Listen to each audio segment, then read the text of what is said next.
The TVA is lying to you.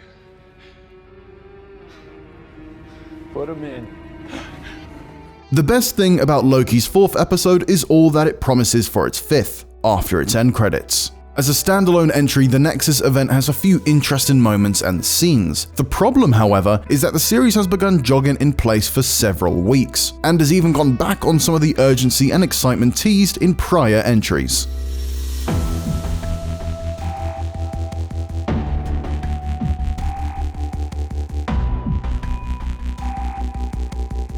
The 4th episode begins with a bang, putting the TVA's unrelenting evil on display as we see them kidnap a young Sylvie in Asgard. The seemingly SS-inspired design of their helmets comes full circle in a show of totalitarian power. However, the rest of the episode results in a bit of a mixed metaphor. Strangely, this flashback is rooted not in the perspective of Sylvie, but of Judge Ravonna Renslayer, revealed to be one of the Minutemen responsible for the kidnapping, as she heads to meet with the Timekeepers, who we finally catch a glimpse of.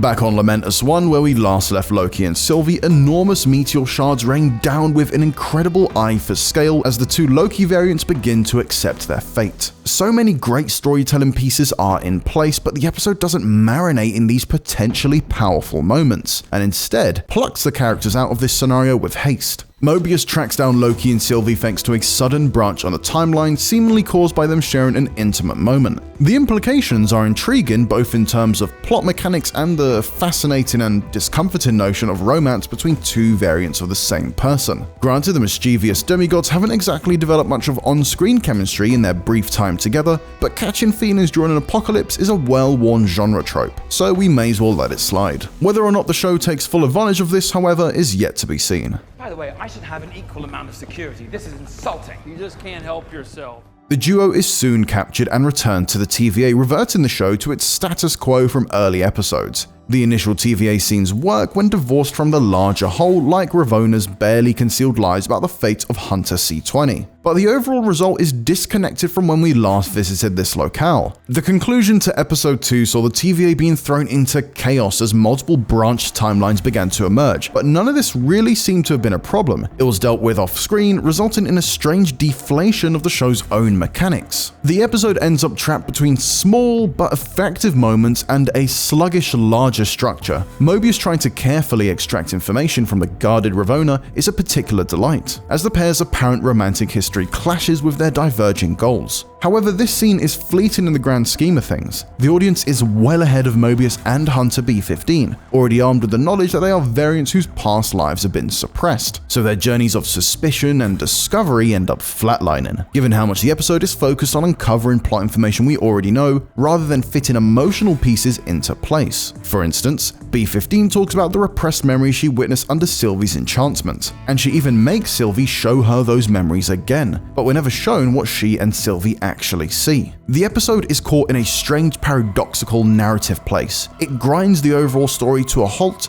but it hastily shoves each individual plot point forward to its next destination, so it breezes past its most alluring emotional ideas. Loki has already come to accept various things about himself from the original timeline, like his narcissism, so while having him relive a memory with Lady Sif hammers the point home, it adds little to the story. The show's already sped him through his original character arc, so he's left with nowhere to go in this episode. I hope you know you deserve to be alone, and you always will be.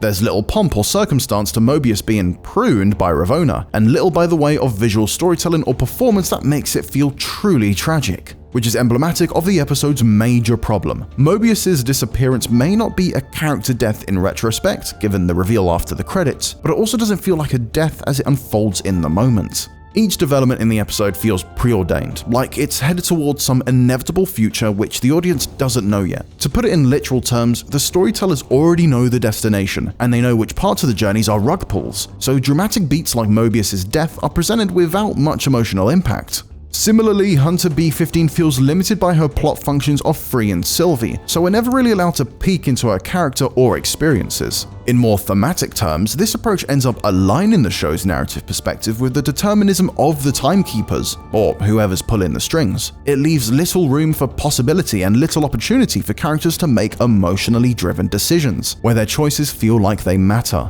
The episode culminates in a fight before the Timekeepers, who look silly even before they're revealed as animatronics. Once again, their appearance robs the climax of any real tension. It makes sense in retrospect now that we know their true nature, but in the moment, the scene feels flaccid. Loki comes face to face with a handful of other variants in the post-credit scene. It's a promise of something more interesting, but it arrives after 2 straight episodes of wheel spinning. Even the larger premise concerning the zealotry of the TVA now appears to be the result of brainwashing rather than real fanaticism, and while this could certainly result in interesting outcomes, it makes the Minutemen's fascist aesthetics feel like haphazard window dressing. The series feels loaded by accident, and the more it abandons its core ideas, from the TVA's extremism to the plot mechanics concerning the multiverse, pruning, and even death, the less coherent and aware of its own imagery it seems. Hopefully it can make good on at least some of its promises next week. For more on Loki and other TV shows, you're already in the right place with IGN.